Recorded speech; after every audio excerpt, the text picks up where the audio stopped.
Welcome to Fieldsports Britain. Coming up, we find out what makes an award-winning playground. We join gunsonpegs.com shooting pheasants in the south of England.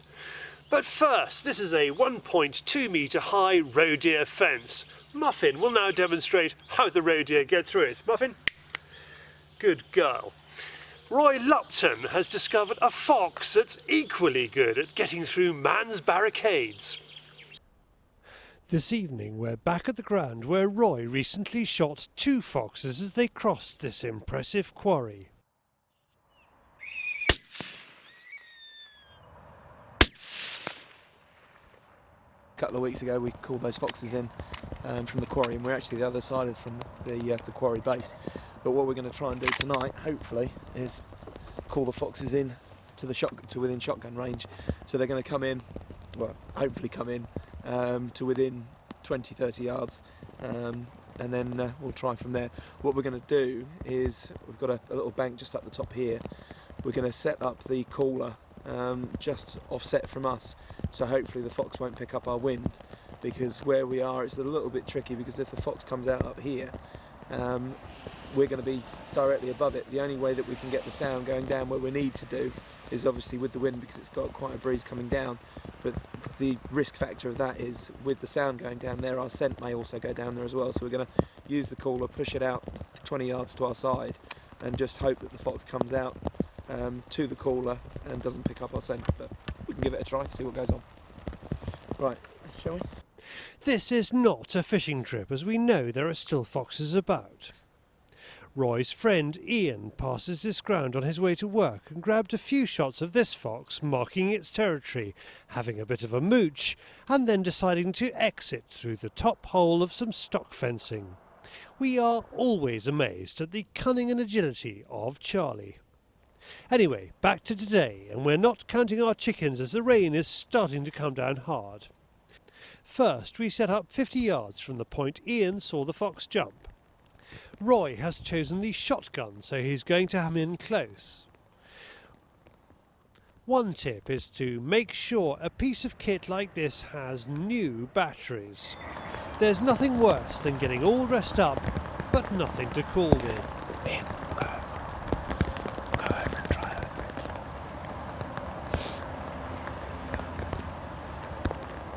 No, obviously nothing came on that one.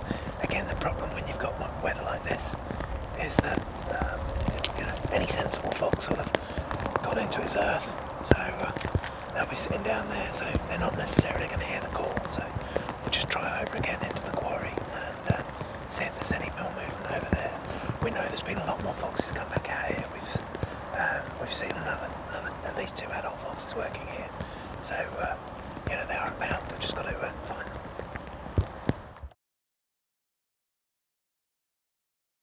It's pretty miserable, and Roy speaks for all of us when he calls it a day. I don't think the sound's actually getting down into the quarry, but on top of that, I don't think any self-respecting fox would actually be looking around for anything to eat. I'm pretty sure they've all gone to ground, so I think that's what we should do. Go back, find a nice warm fire and a cup of tea. Whoosh. The foxes and the hunters have got used to the warm, dry weather. Now from Roy Lupton foxing, let's go to Guns on Pegs shooting pheasants in the south of England. Marlston offers truly testing pheasants close to London. This is heavily wooded rolling country. You will find a wide variety of shooting here, from wooded rides through open downland to classic driven forestry. Guns will convene on the shoot lodge in the morning, kind of 9ish, for, as I say, a cup of coffee and or a cup of tea or whatever, and then we usually move off at sort of 9:30ish, that type of thing. The organisers have created a shoot to be proud of, where birds fly well and provide tremendous sport for guns. We have a couple of thousand acres we shoot over.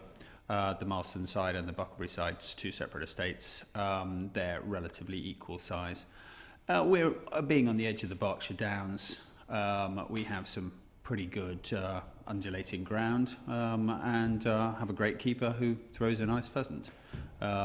We've got a lot of set aside or had a lot of set aside and a lot of woodland, which makes for many varied drives. It makes for things a bit more interesting.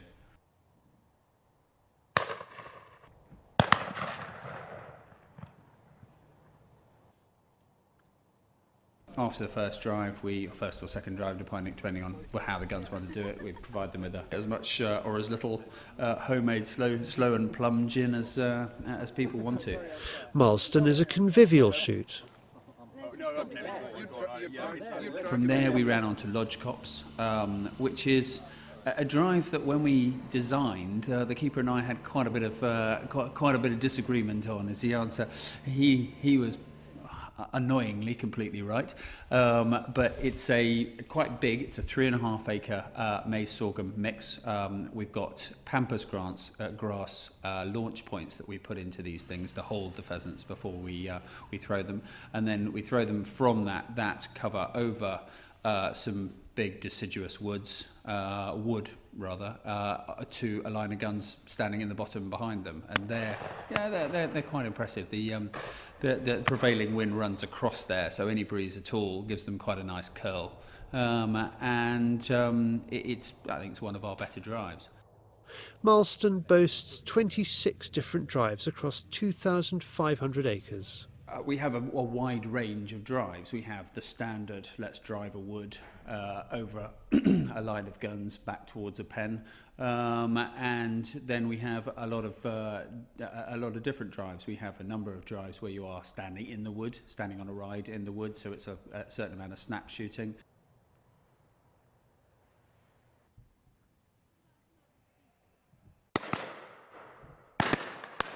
There are plenty of shooting days to choose from at Marlston. It runs 30 a year.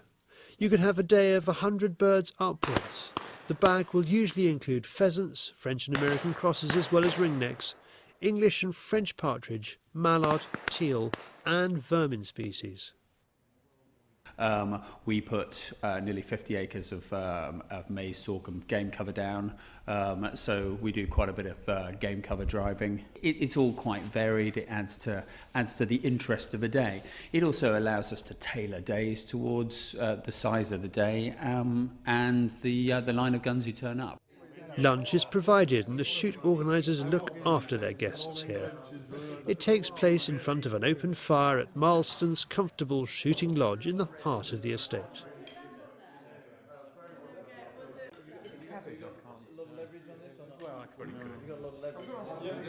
Usually we do 4 before lunch and 1 after, and I have the beaters blanking in some pretty substantial areas over lunch or over half of lunch into making the one drive that we put on into making it a proper job, as it were. Marlston commands loyalty from both its beaters and its regular guns. We have a syndicate who shoot 6 days a year, and there's always pressure for those spaces is the answer. Even now in a recession, surprisingly, there is always pressure on those slots. We get a lot of repeat business. Probably 3/4 of our business is just last year happening again. Marlston is a popular shoot, made more popular by its relationship with gunsonpegs.com, where shooters go to find good shoots. We worked with Guns on Pegs for quite a few years and found it to be fantastic, frankly. We don't really have any lettings pressure at all. If we have days to sell, then we have a pretty easy go of it. And I think as much as anything else, because a combination of word of mouth and Guns on Pegs is all we really need to do. Its convenience for the capital makes Marlston a popular choice among shooters in southeast England. Obviously, being an hour out of London and being in proper countryside, this is not Western Slough. We're in, it's a proper rural area. This estate has, I think, 20 cottages on it, over 2,000 acres. It's really very unbuilt up, but being incredibly accessible. It takes an hour and a half to get here from central London. The shoot motto: quality over quantity. As far as I'm concerned, more important than anything else is that the quality of our pheasants needs to be something that after most of a lifetime of shooting that I want to shoot at. If we were pillowing a lot of our pheasants, then frankly I would find it pretty unworthwhile, and I would probably give it up is the answer. But that is not the case. There's always a lot of memorable birds during these days is the answer. And you know, we got a lot of our repeat business because of exactly that. Our people are clienteles, generally speaking, very straight up and down. You know, if it wasn't for decent high pheasants, we wouldn't come back. Now, IPC Magazine's That's, the Field, Shooting Time, Sporting Gun and all the rest, recently handed out their awards to the gun trade, and they gave the Oxford Gun Company the award for the best playground. Let's find out what makes them so special. Offered jointly by the Field, Shooting Times, Shooting Gazette and Sporting Gun, the IPC Magazine Awards celebrate the best of the best in the shooting industry. This year, the winner of the Best Clay Shooting Ground went to the Oxford Gun Company. Owned by the Florent family, I asked David Florent why he reckons he won. We weren't really expecting it because there's a lot bigger shooting grounds out there than us, or shooting schools out there, and we won it really for introducing the most people into the sport, and bringing the sport together. Really, it's about getting new people into the sport, expanding the sport. The Oxford Gun Company has had a shop and playground on their site between Aylesbury and Oxford for years. David's dad, Doug, tells the story. How do you turn a farm into an award-winning playground? With great difficulty. When we first came out here, they hadn't built the M40, but the government guidelines in those days were if you were going to open a shooting grounds, you needed to open it next to a noise source. And one of the examples they gave was a motorway. So we bought Jericho Farm knowing that the M40 was going to go through, so that we could build the shooting grounds next to a motorway. Unfortunately, over the years, the guidelines get forgotten, changed, twisted. So after 22 years, we still have 1 or 2 noise issues with one particular local resident. But that's not bad. You managed to cut it down to just one. Well, yes. For a full version of this story, visit our clay shooting programme, www.claysportstv. For more about the Oxford Gun Company, which has 15 stands and more than 80 traps, visit www.oxfordguncompany.co.uk. Now it's off to a pondside classroom in Sussex to learn about fishing with schools.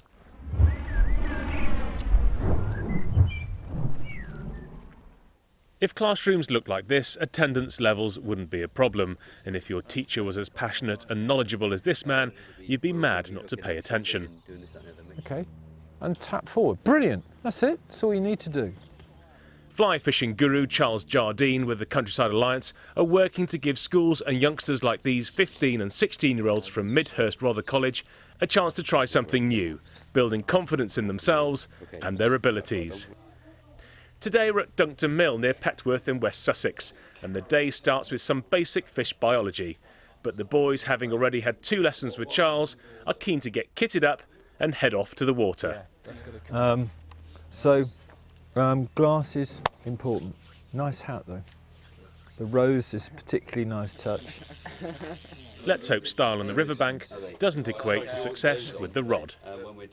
So where did the idea of fishing for schools come from? Yeah, about 5-6 years ago, Rob Gray and I were sitting down, and Rob met somebody up in Tewkesbury, and they wanted some support with actually a thing that they were doing at Tewkesbury School that involved young people with learning disabilities, not severe ones, but just were outside the usual curriculum remit. And we thought about this, and we thought, well, angling's got a good role, and everyone knows the I suppose the rejuvenating qualities of angling. And slowly the whole thing, we started at Tewkesbury, and then we got another school involved, and we got another school involved.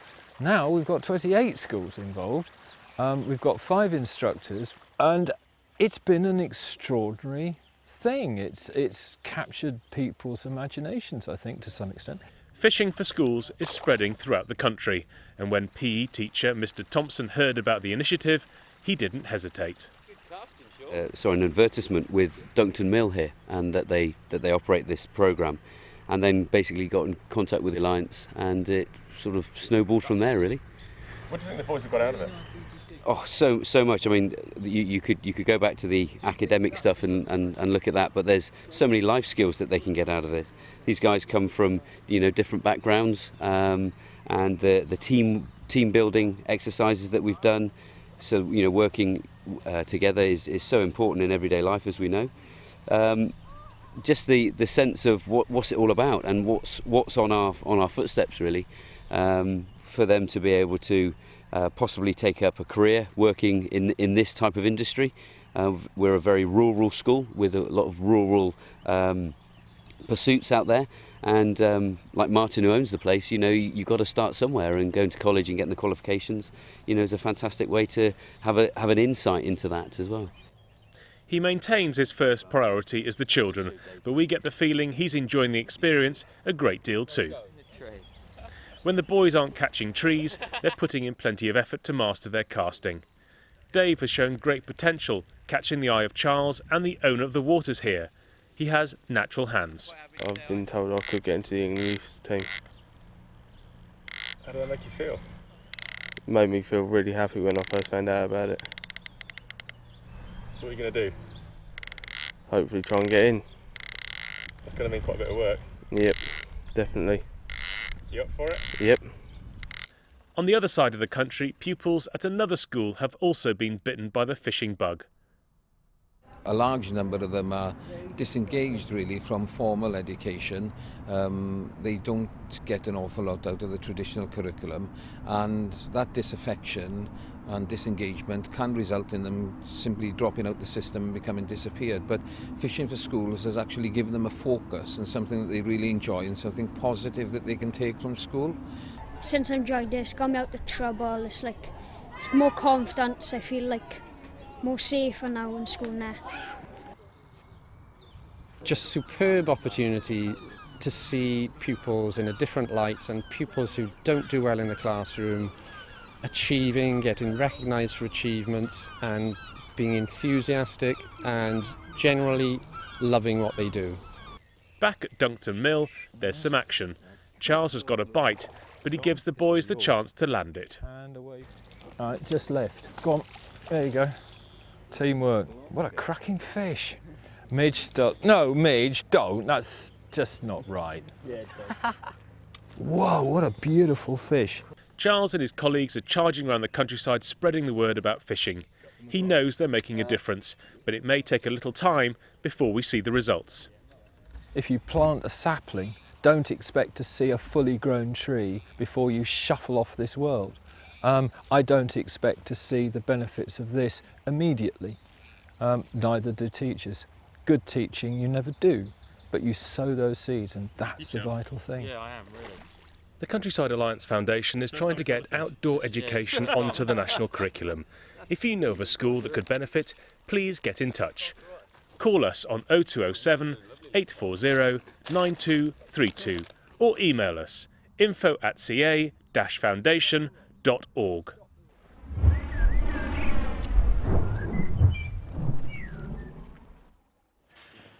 Now it's competition time. If you haven't entered, listen up. We'll be handing out the big prize at the CLA Game Fair 2011. Here's how. Dog Transit Box Company TransCanine has generously offered us one of their exceptional bits of kit as a competition prize. For your chance to win a box worth up to £450, all you have to do is send us your shaggy dog story with an action shot of your beloved pooch. We want to hear about that exceptional day's sport with your dog. Your entry will be judged by us and a professional sporting photographer. All you need to do is send your entry to me, Charlie, at fieldsportschannel.tv. The winner will be announced at TransCanine's stand at the CLA Game Fair in July. Good luck and thanks to everyone who has entered so far.